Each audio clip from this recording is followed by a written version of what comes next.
Amén.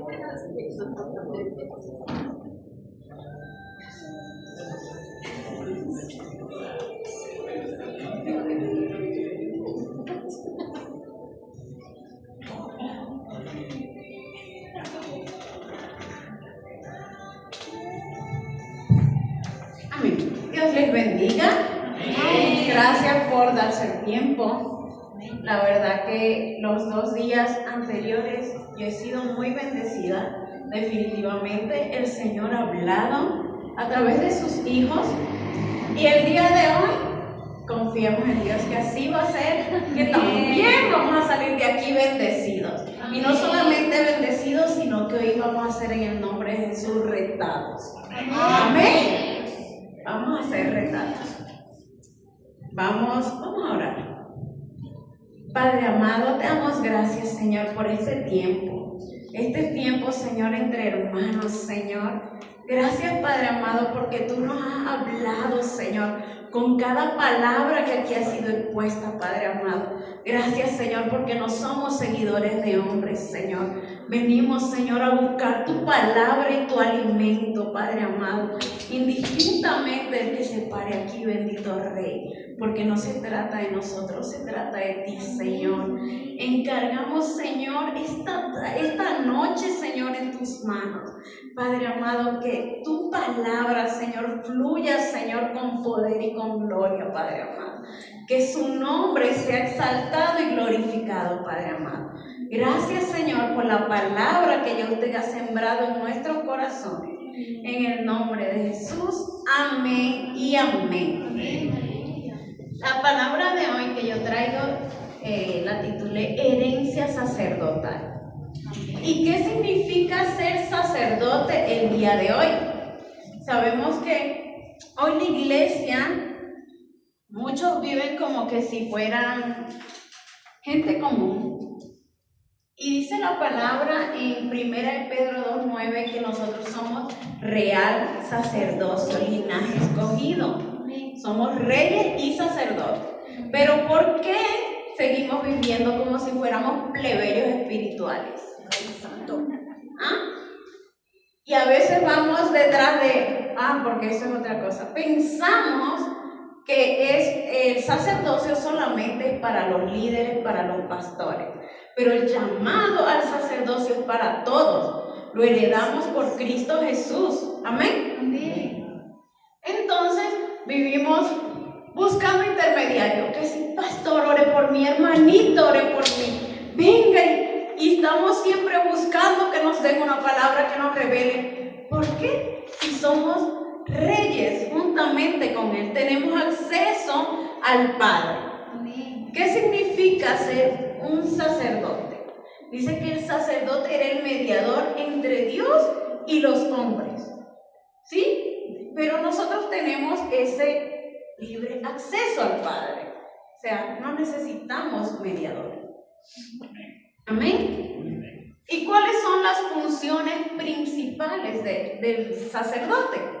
Representar al pueblo delante de Dios, ofrecer sacrificios, ministrar el altar y guardar la santidad. Sin embargo, el día de hoy, ¿cómo se ve a los cristianos?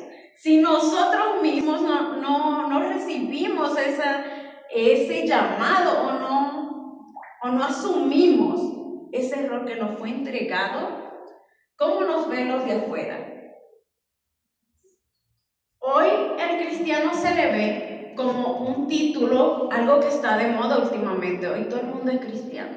En las redes todo el mundo es cristiano, todo el mundo adora a Dios. Y entonces como que un título pero que no cambia ni transforma. Así nos ven. Otros nos ven como la gente hipócrita, que dicen ser santos, pero que viven peor que los que están afuera. ¿Sí o no?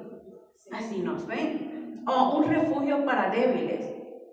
Mucha gente piensa que los cristianos son gente que buscan refugio en la religión para poder soportar el peso de la vida. Y esto es fuerte. Esto es fuerte. Unos que otros sí nos ven como esas personas de las que habla la Biblia. personas íntegras, personas que reflejan la luz de Cristo. Pero no son muchos. Anteriormente yo recuerdo que decían, no, esta persona es cristiana, y tú sabías que era una persona honorable y respetable. ¿Sí? Pero el día de hoy eso no se ve mucho. Vamos a Hebreos 5:1.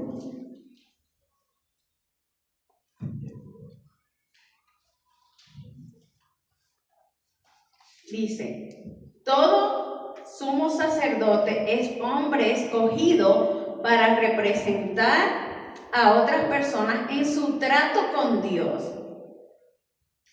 Y presenta a Dios ofrenda de esas personas y ofrece sacrificio por los pecados. Estamos llamados a interceder por otros, a clamar por otros, a sacrificarnos, a hacer ese sacrificio vivo, dice la palabra, ¿verdad?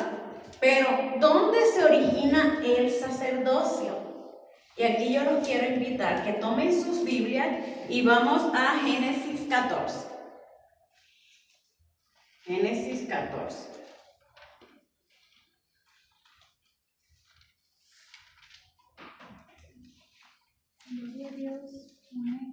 Génesis 14 del 18 al 20, vamos a leer. Entonces Melquisedec, rey de Salem y sacerdote del Dios Altísimo, sacó pan y vino y le bendijo diciendo, bendito sea Abraham, Dios del Dios Altísimo, creador del cielo y de la tierra.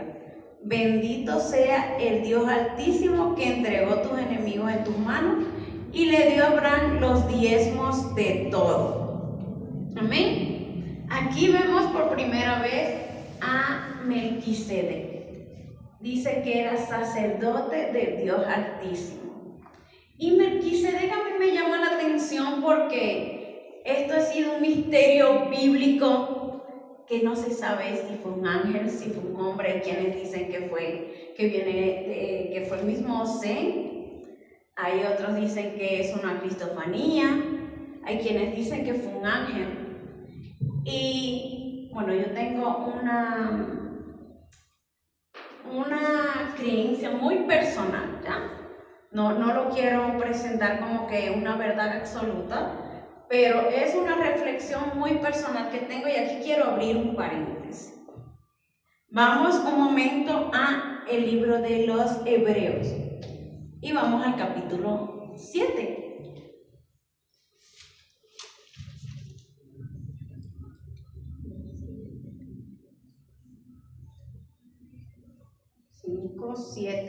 Vamos a leer el versículo 3, dice: no hay registro de su padre, ni de su madre, ni de ninguno de sus antepasados. No hay principio ni fin de su vida, a semejanza del Hijo de Dios. Sigue siendo sacerdote para siempre. Y yo cuando leía esto, esto está interesante. Porque dice que es semejanza del Hijo, no dice que es el Hijo, dice que es semejanza. Y yo pensaba, ¿quién podría ser? ¿Quién puede ser Melquisedec? Y yo pienso que Melquisedec es un reflejo parcial y funcional del Padre. No estoy hablando de el Padre en su plenitud, porque al Padre en su plenitud lo refleja es el Hijo, sino una representación parcial del Padre. ¿Por qué? Primero, el nombre Melquisedec significa rey de justicia, ¿ya? Y a Dios Elohim se le conoce como el juez justo. Amén. También dice que era el rey de Salem. Salem significa paz, shalom, ¿no? Entonces dice Melquisedec, rey de paz. Sin embargo, a Jesucristo se le conoce, se le dice en el libro de Isaías, que Él es el príncipe de paz. Jesús es un principado y Melquisedec viene representado como el rey de paz. Amén. Entonces yo analizaba todo esto y yo, Señor, esto está interesante, vamos a ver qué más hay por aquí, ¿no? Y luego dice que es el rey de Salem, pero acompáñenme un momento a Hebreos 12:22. A ver si estoy bien, Hebreos 12:22.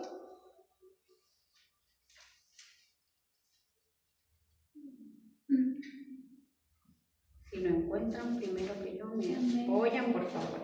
Amén. Aquí ya lo encontré, dice. En cambio, ustedes han llegado al monte de Sión, a la ciudad del Dios viviente, a la Jerusalén celestial. Se dice que Salem era la naciente Jerusalén. ¿Ya? Y esto, ¿me puede apoyar alguien en Salmo 76:2, por favor?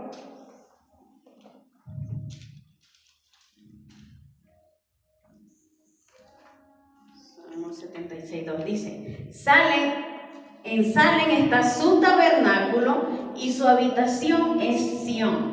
Miren que desde la eternidad ya Dios había establecido antes de su fundación a Jerusalén como su trono eterno.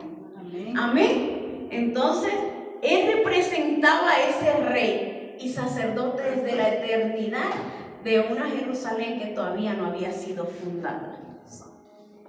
Y esto a mí me dijo como que, Dios, esto está de locos, está tremendo.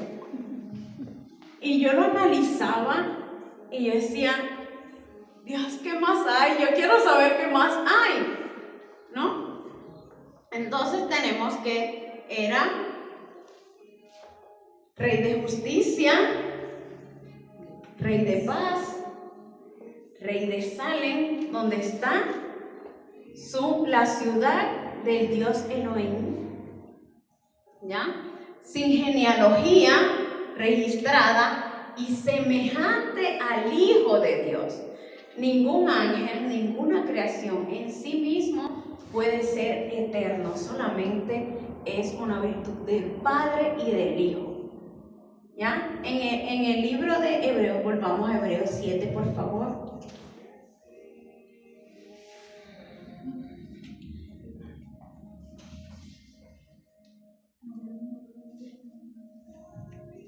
Dice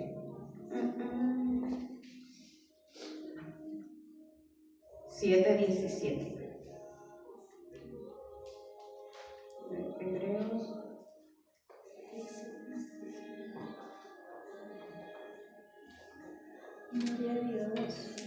¿Ya?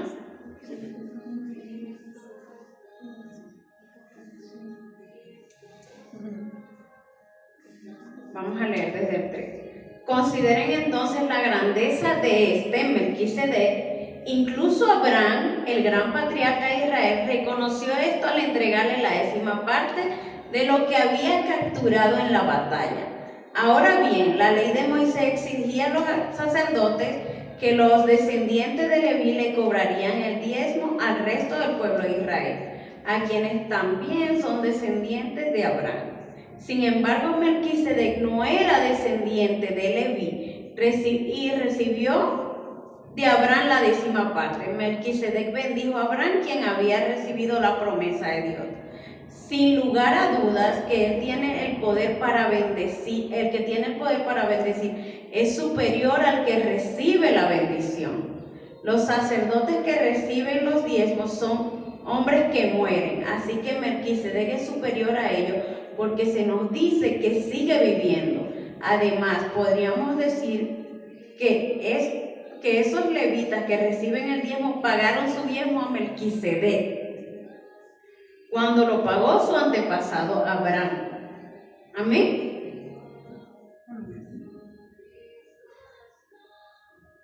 Y dice en el versículo 16, dice: Jesús llegó a ser sacerdote no por cumplir la ley de requisito físico de pertenecer a la tribu de Leví, sino por el poder de una vida que no puede ser destruida. Y el salmista lo señaló cuando profetizó: tú eres sacerdote para siempre, según el orden de Melquisedec. Yo decía, ¿quién podría pararse al lado de Jesús para que ordene a Jesús?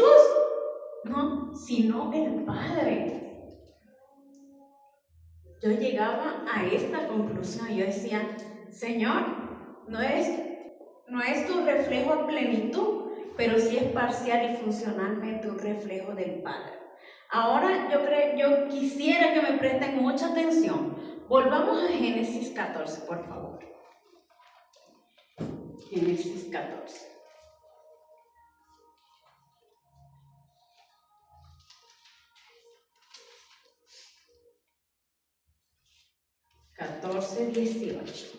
Y vamos a leer nuevamente, dice: entonces Melquisedec, rey de Salem, sacerdote del Dios Altísimo, sacó pan y vino y le bendijo diciendo: bendito sea Abraham, Dios del Dios Altísimo, creador de los cielos y de la tierra. Ahora observen la escena. Melquisedec, representando al Dios Padre, entrega a Abraham una ofrenda, le entrega pan y vino representando al Hijo. Abraham representando a los hombres. Amén. Entonces, vemos aquí la unidad del Padre, del Hijo, y aquí se sellaba un pacto que vendría más adelante con la crucifixión de Jesucristo. Amén. Me llama la atención que Abraham, luego de esto, le da la 10ª parte. Y según los judíos, la 10ª parte no representa un pedazo, representa todo. El número 10 representa orden y responsabilidad. Ahí Abraham lo que le estaba diciendo es: Señor, yo te entrego todo lo que tú me has dado, porque todo viene de ti. Y luego le dice: yo acepto tu orden y la responsabilidad que tú me entregas. Luego más adelante vemos que Dios le pide a Abraham a su hijo Isaac, que representaba ese diezmo que le estaba dando de la totalidad de todo lo que él recibe, que somos nosotros. Amén. Y esto a mí me quedó como que, Dios, esto está tremendo. Y yo decía como que gloria a Dios. Dios Santo Espíritu, tú eres maravilloso. ¿Ya? Entonces, cerramos paréntesis, continuamos.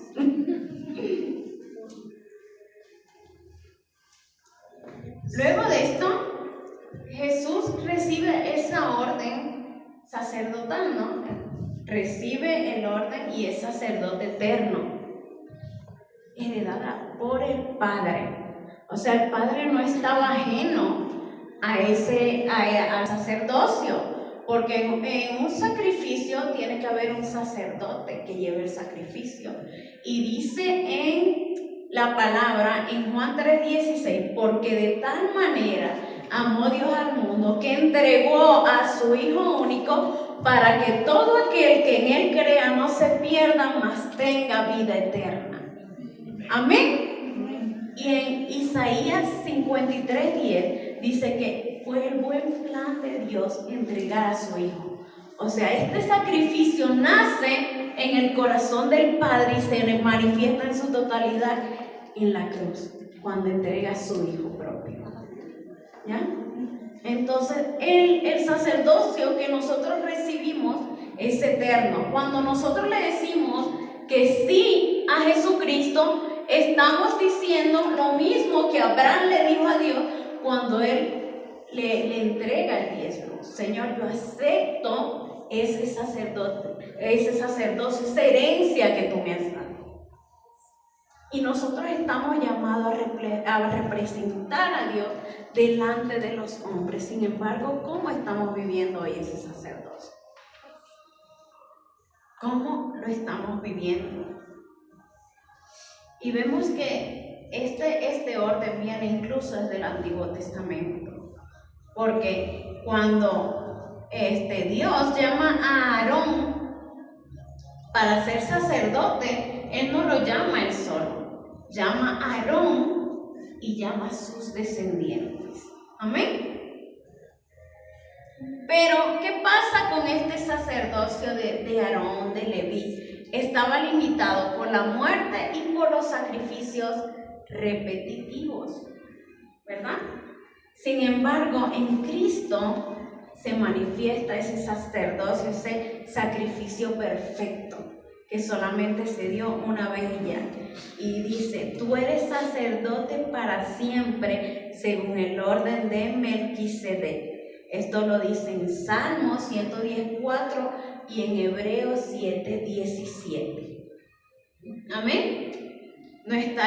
No viene de ningún linaje humano, sino que viene dado por la eternidad.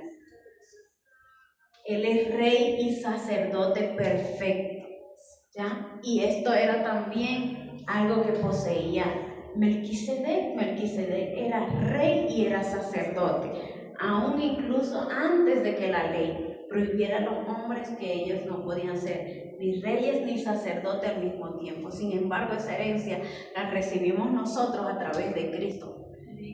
Amén. Amén. Ese reinado que nos permite gobernar, pero también ese sacerdocio que nos permite ministrar en lo espiritual. Nosotros tenemos esa herencia y muchas veces no la aprovechamos. ¿Amén?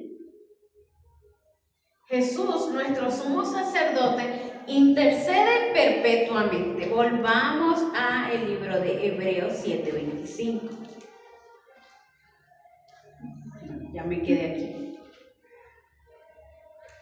Por eso puede salvar una vez y para siempre a los que vienen a Dios por medio de Él, quien vive para siempre al fin de interceder con Dios a favor de ellos. Jesucristo está constantemente intercediendo, ofreció su propia sangre, y no sacrificó animales. Jesucristo está delante del Padre intercediendo por cada uno de nosotros, y Él siempre es ese sacrificio vivo, con olor fragante delante del Padre. Entonces, ¿qué somos nosotros? Linaje escogido, nación santa, real, sacerdocio, llamado para ejercer esa autoridad espiritual y ofrecer sacrificios espirituales. Vamos a Romanos 12:10. Rápido. Romanos 12:10.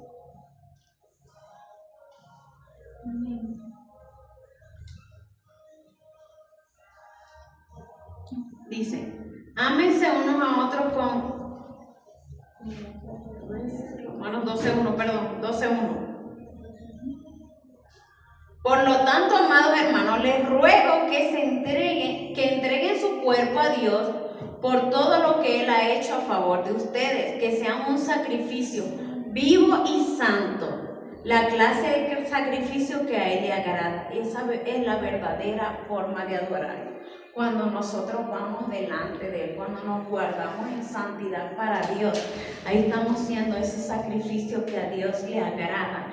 Y yo hace unos días, yo estaba en mi casa y yo decía, Dios, gracias por tu Espíritu Santo, por tu Consolador que nos permite a nosotros el poder guardarnos, el poder resistir en medio de la prueba, en medio de las tentaciones.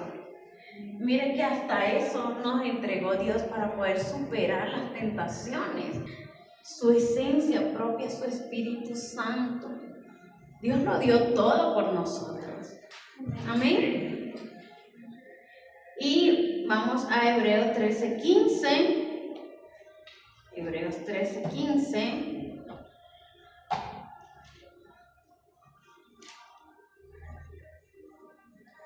Dice, por lo tanto, por medio de Jesús, ofrezcamos un sacrificio continuo de alabanza a Dios, mediante el cual proclamamos nuestra lealtad a su nombre. Él nos pide sacrificio de alabanza, el estar continuamente adorándolo, exaltándolo, lo que nos hablaba el pastor esta semana. Estén continuamente escuchando adoración.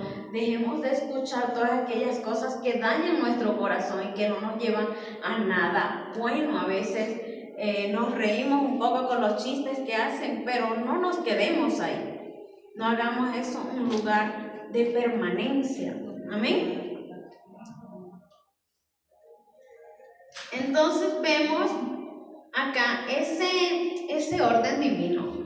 El Padre le hereda ese sacerdocio al Hijo y el Hijo nos los entrega, pero también nos llama a nosotros a continuar llevando ese sacerdocio. Y el primer altar que Dios nos entrega para llevar ese sacerdocio es la familia, perdón. Es la familia, ¿ya? Es la familia. Entonces, ¿cómo está nuestra familia delante de Dios? ¿Cómo está ese altar familiar? ¿Cómo estamos nosotros ministrando el sacerdocio en el hogar? ¿No? Y yo recuerdo cuando a mí se me soltó una palabra en otra iglesia, y esto siempre lo comento y voy a insistirles. Cuando se me soltó una palabra en una iglesia ajena a esta, y en esa iglesia me decían: Dios te levanta a ti como líder aún en medio de tu familia. Y aquella palabra crea en mí una necesidad, una urgencia de que mi familia comience a recibir palabra y de que nosotros comencemos a buscar de Dios en unidad. Y ahí es cuando nace el altar familiar en mi casa. Pese que nosotros estamos todos lejos, nos conectamos y buscamos de Dios, y buscamos todos los sábados, todos los domingos, en la noche, conectarnos y revisar la palabra, leer, orar juntos y decir que Dios dice. Hoy en mi casa, hoy mismo, a esta misma hora, están allá en una reunión, porque mi casa hoy es un lugar, una casa de oración, y ahí nunca se apaga esa voz de Dios, porque siempre hay alguien delante que pueda llevar la palabra. El día que no está uno, lo puede llevar cualquier otro. Y eso se formó en la intimidad de una familia. En la intimidad de una familia. Y Dios dice que nosotros tenemos que llevar ese sacerdocio a la familia. Cuando en Levítico 8, Aarón tiene que ser purificado, lo llaman a él y a su familia, para que luego pueda ser ministrado el pueblo. Pero primero era el sacerdote y su familia. Incluso recordemos que Elí pierde su sacerdocio al él no poder ordenar su casa. Y en ese mismo momento él pierde ese sacerdocio. Amén. Amén. Entonces, esto es algo a lo que Dios nos está llamando. ¿Cómo están nuestras casas? ¿Cómo está ese altar? ¿Se está ministrando la palabra en la casa o es solamente en la iglesia? Porque si venimos solamente a aparentar en la iglesia que estamos bien delante de Dios, ¿para qué estamos viniendo? A la iglesia venimos a nutrirnos, a fortalecernos de su palabra, a compartir la palabra entre hermanos. Pero en la casa, ¿cómo estamos? En la casa yo llego y ni siquiera le hablo a mi hermano. O llegamos y nos peleamos.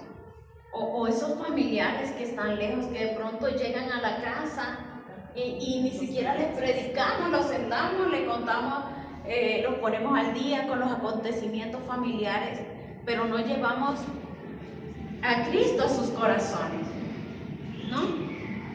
Entonces, el llamado es a ministrar primero. Somos ministrados nosotros, pero nosotros a ministrar nuestras casas. Y luego vamos a ministrar al pueblo. Amén. Amén. Y este mismo principio lo encontramos en 1 de Timoteo 3 y 4. Alguien me ayude a leerlo, por favor. Sí.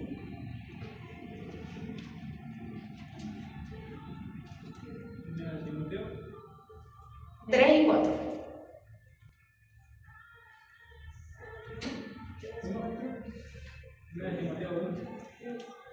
3 y 1, perdón, 1 de Timoteo 3, 4 y 5. Perdón. 1, 3, 4, 5. No, 1 de Timoteo 3, 4 y 5. Amén. Tiene que manejar bien su casa, teniendo hijos que le obedezcan con todo respeto. Pues si un hombre no puede gobernar su casa, ¿cómo podrá gobernar la asamblea mesiánica de Yahweh? Amén. Amén. Eso no, es lo que el Padre nos habla. A ordenar las casas. El pastor lo ha venido hablando todo este tiempo. Lo ha venido hablando. Su casa, sus hijos, una y otra vez. La familia ordenada influye en el pueblo y en la nación. Vamos a Malaquías 2:7.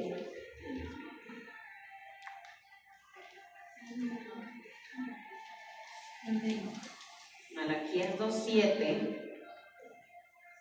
Voy a leer desde el 6.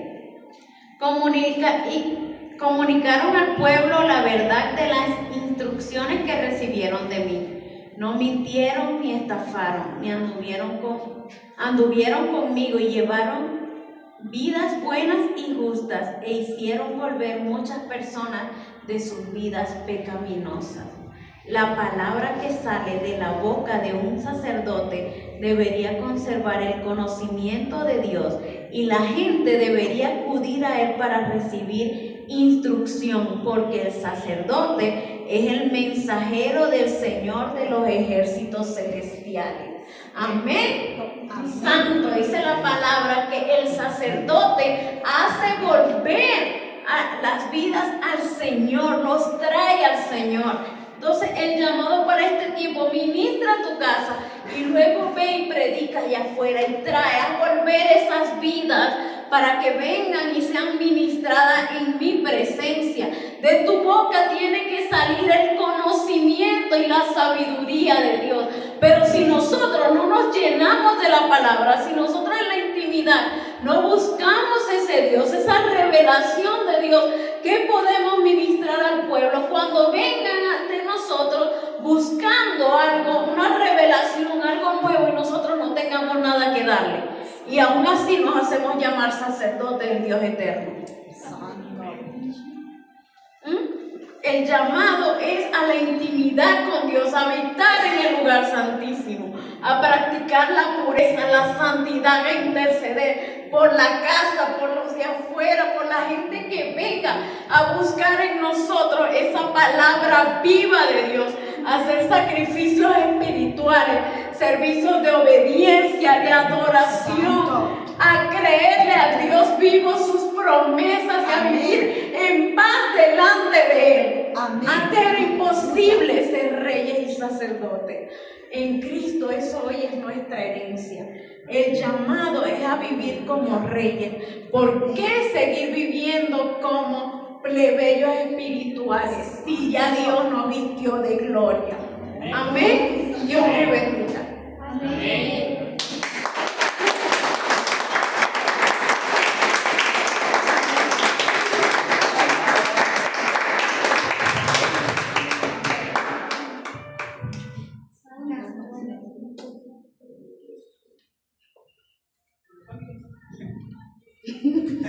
Sigue sonriendo.